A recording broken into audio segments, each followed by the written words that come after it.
So I hope you all enjoyed your lunch, your conversations, your networking. And what I'd like to do now is introduce this next set of discussions that we're going to have. It's going to be a series of paired cross-sector discussions moderated by Antonia Villarreal, who's one of our advisory members. And so I'm going to invite Antonia as well as the first two speakers up, and there will be a moderated discussion. It'll be about a 20-minute segment for each of these pairs. It'll be a moderated discussion with Antonia, but I'm encouraging everybody to continue to submit your questions on Poll Everywhere throughout the session because Antonia can see all of the questions, and she will be mixing in some of her own questions with those that are coming up on Poll Everywhere. So there's not an opportunity to go to the room for people to raise hands during these 20-minute segments, these three 20-minute segments. There will be a half-hour moderated discussion after the three 20-minute segments. So that's how this is going to operate. And I'd like to introduce Antonia Villarreal, who is the Margaret Bond Simon Dean of Nursing at the University of Pennsylvania School of Nursing and director of the school's WHO Collaborating Center for Nursing and Midwifery Leadership. Dr. Villarreal also holds an appointment as Senior Fellow at the Leonard Davis Institute of Health Economics at the University of Pennsylvania. Colonel Jeffrey Hutchinson is a colonel in the U.S. Army who has served since 1985 and graduated with a Bachelor of Science degree in chemistry from the United States Military Academy. He received a medical degree from the University of California, San Francisco, and completed a residency in pediatrics at Tripler Army Medical Center in Hawaii. He has served military families from Landstuhl, Germany to Hawaii and has cared for troops in task forces and other units. And his specialty is in adolescent medicine. And we have Robert Duggar. He's a retired investor and executive. He serves on the board of the Council for a Strong America and is the co-founder of ReadyNation and the chair of its advisory board. ReadyNation is the preeminent business early childhood advocacy organization in the United States. For more than a decade, Rob has been a leading advocate for strong parenting and families and for policies that support America's children. And as I mentioned earlier, Rob was also on the consensus study committee of the report. So thank you.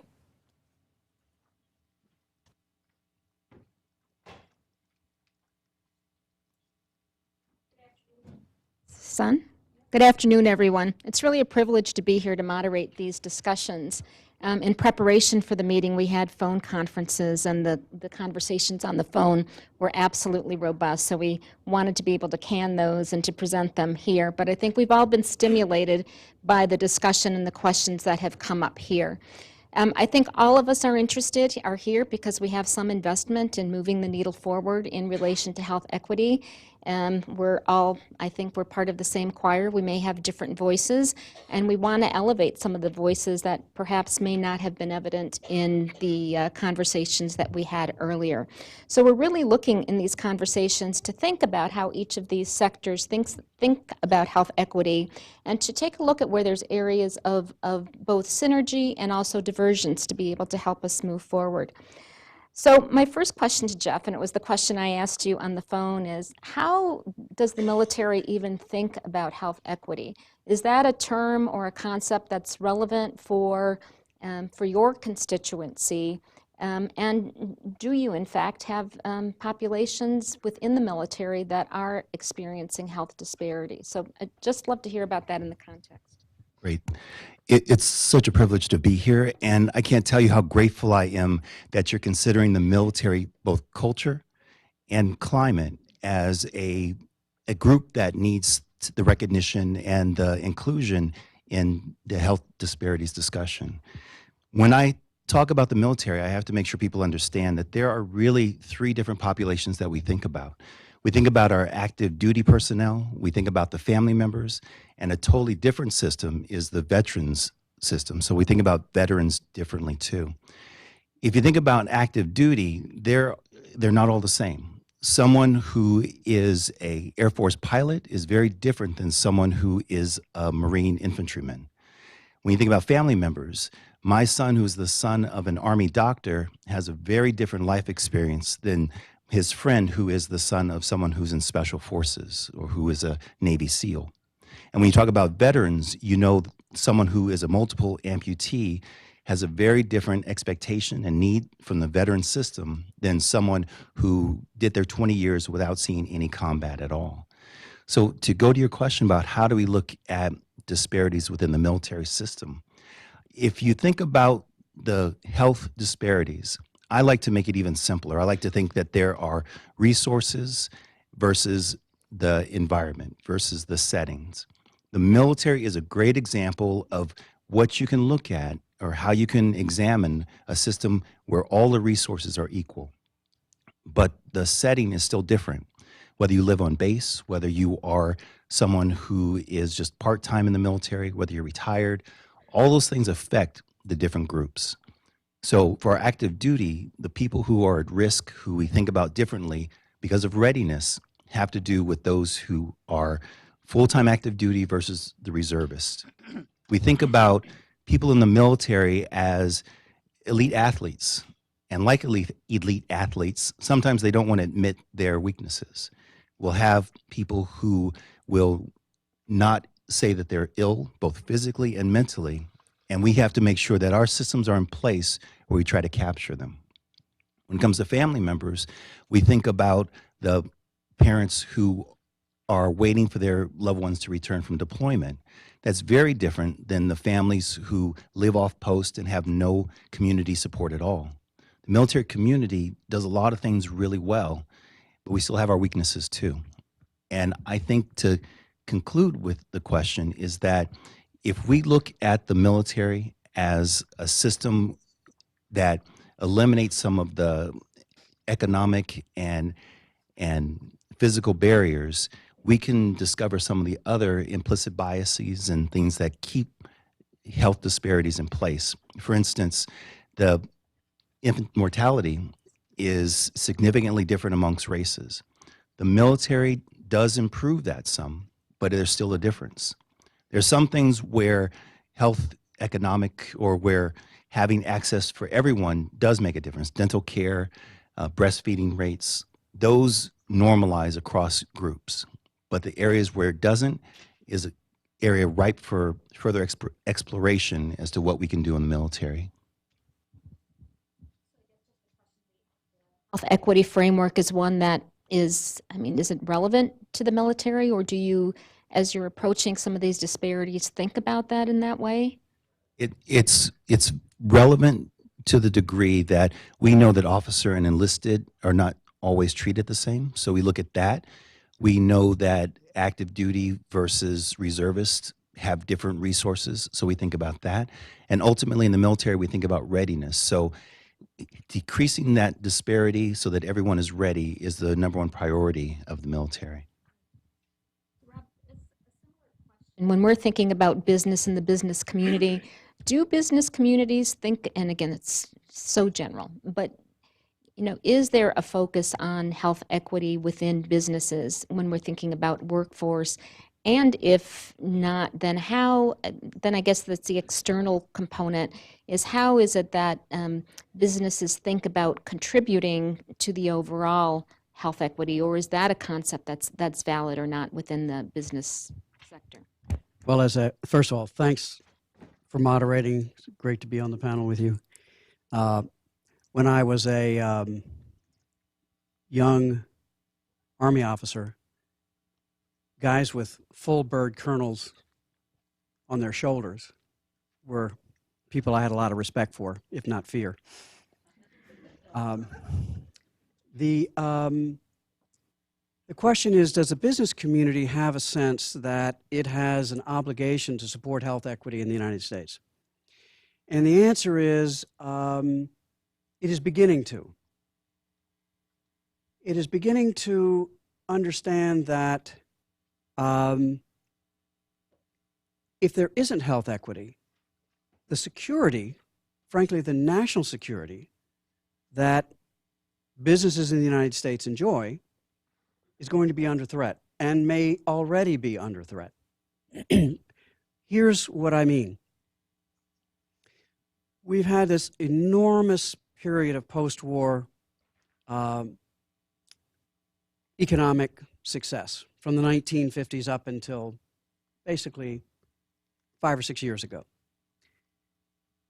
The United States really never had to worry about this fact that the Defense Department published in 2009 and then redid the study and did it again in 2014, that roughly 70% of 17 to 24-year-olds in the United States cannot qualify to be a United States Army private or a lowest member of the Navy or Marine Corps or the Air Force. They lack the physical capabilities. They have asthma. They have obesity.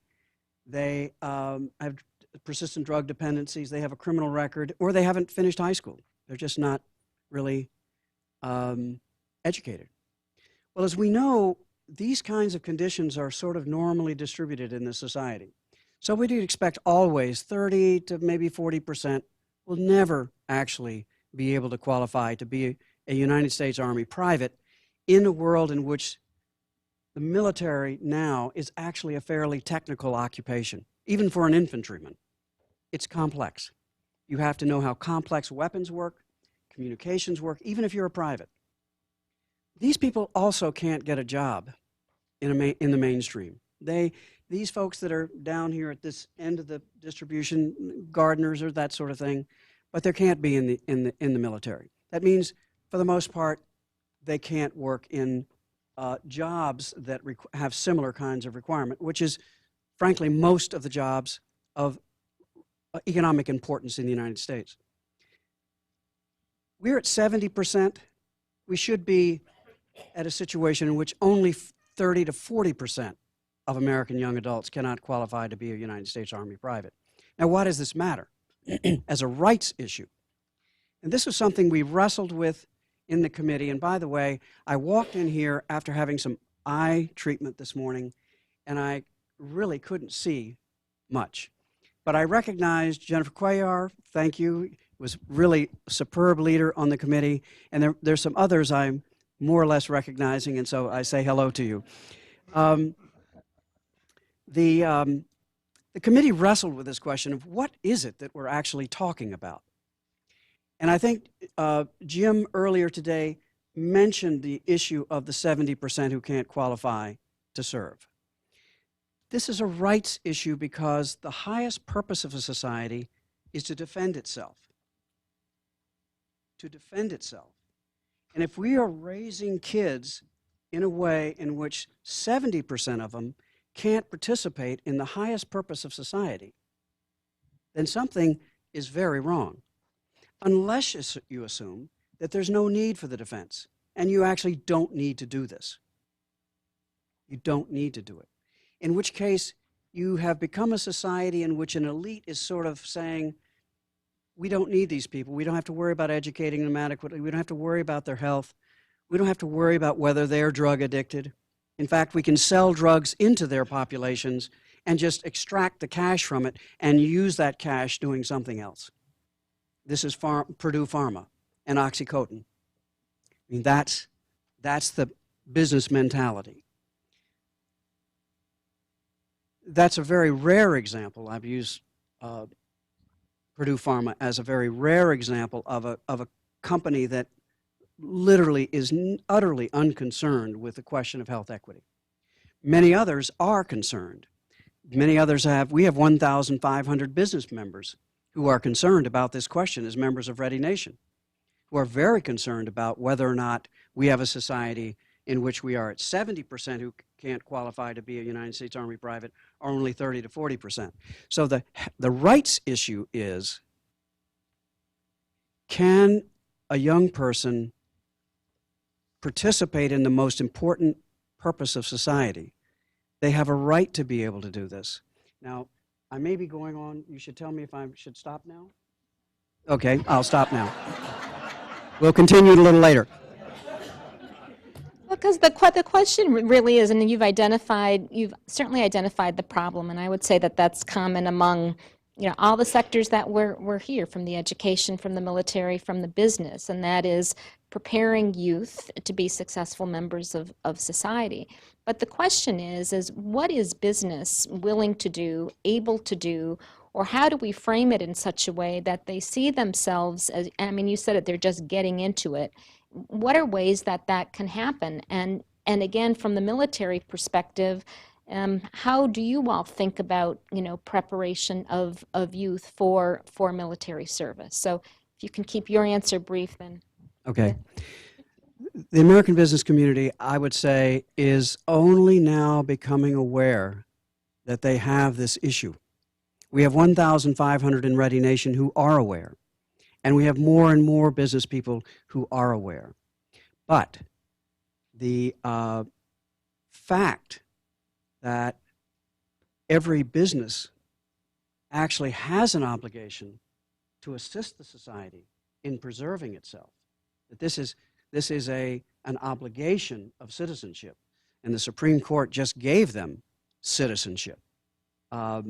So I think that their obligation is really, for me, it's an absolute obligation. For the business community, as it becomes increasingly aware of the unsustainability of the society, from a fiscal standpoint, from an environmental standpoint, from a human capital standpoint, as they become aware of the unsustainability of the current situation, they will become more concerned and become more active. What can we do? We can keep hammering on the necessity of bringing that number from 70% or so down to 30 or 40%. That's a necessary action. I'll wait for the next round to talk a little bit about the rights question itself. With less than 1% of the population actively serving, we're fortunate that 30%, though small, is adequate enough to keep our numbers where they're supposed to be. But the things that we do in the military, a lot of people who serve come from families that serve. So the ethos, the culture of valuing being in shape, of valuing your health, is what sustains the military at this point. We absolutely would love more people to have that same culture. And that's one thing I think that can be generalized, that if we as a society value working together, being on a team, the value of fitness, then those numbers will increase, where more people will know and believe that they should be able to be qualified at least to be in the military. Are there specific programs or efforts that the military has made to try and, well, ROTC, I bet, is a really good example. ROTC is great for officer acquisition. For in high school, there's junior ROTC. Recruiters actively go out to high schools, and there are some schools that have the ASVAB, which is the military proficiency test, and that has its own drawbacks, because some parents feel the military shouldn't try to recruit at such a young age.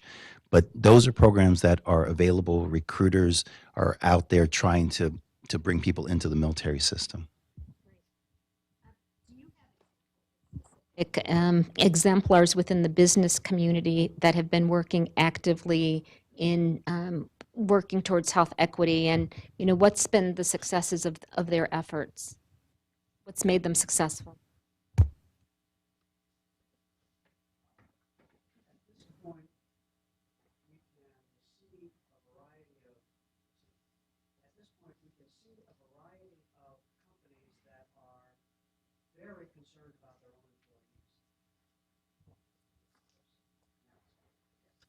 At this point, we can see a variety of companies that are deeply concerned about their own employees, and they're attempting to make their own companies as competitive as possible. Forbes magazine just published a list of just companies. These list of just companies were identified by a former business partner of mine by the name of Paul Tudor Jones, who created a 501c3 called Just Capital. And they survey about 40,000 Americans every year to find out how these Americans, which companies do they judge are, in essence, just to their customers, to their society, to their employees, etc. So we know that an enormous number of companies, important companies, are extremely concerned about health equity for their own employees and in general for the community themselves. You can see this. PNC Financial, which is a large regional bank, it has offices in Washington, had the Grow Up Great program. They committed $100 million to health, education, parenting of young children in their operating region. So these are, and we see a variety of these kinds of corporate commitments. So what we need as a community to kind of keep amplifying this is to repeat the positive things these companies are doing and to remind the society generally that we're still operating in a world in which the Declaration of Independence may have said you have a right to life, liberty, and pursuit of happiness. And it may be that the most important responsibility of society is to protect and preserve liberty. And we have two Supreme Court decisions which define liberty. Liberty is the ability to raise a family, practice your faith, enter into contracts, do business, and own property. That's about it. That's liberty in the United States. What this Defense Department survey is in essence telling you is that a very large percentage of our young adults don't have the capacities to experience liberty as intended by the signers of the Declaration of Independence and the Constitution. So this is the rights foundation of what it is we're trying to do. This needs to be amplified again and again and again all across the country. This is a great question here. What's the biggest challenge facing the military in moving towards health equity? The greatest challenge is you can't change what you don't measure. Back in 2008, the military stopped even measuring the ethnicity of Latino and Hispanic. So it's hard to change what you don't know already exists. And I think as we move forward, any way that we can get more people to look at the disparities, the better chance we have of making a difference.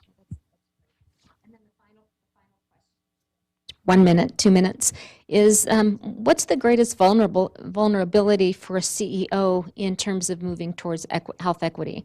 I mean, of course, it's, you think of the bottom line, but what other vulnerabilities do you think CEOs face that might prevent them from being actively engaged in this health equity movement?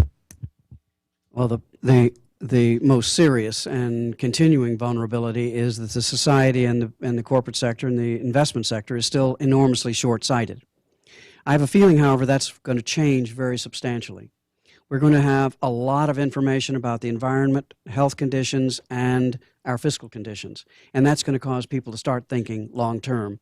And that's going to ease the burden on CEOs who want to drive their companies and their personal lives in ways that benefit the country over the long term.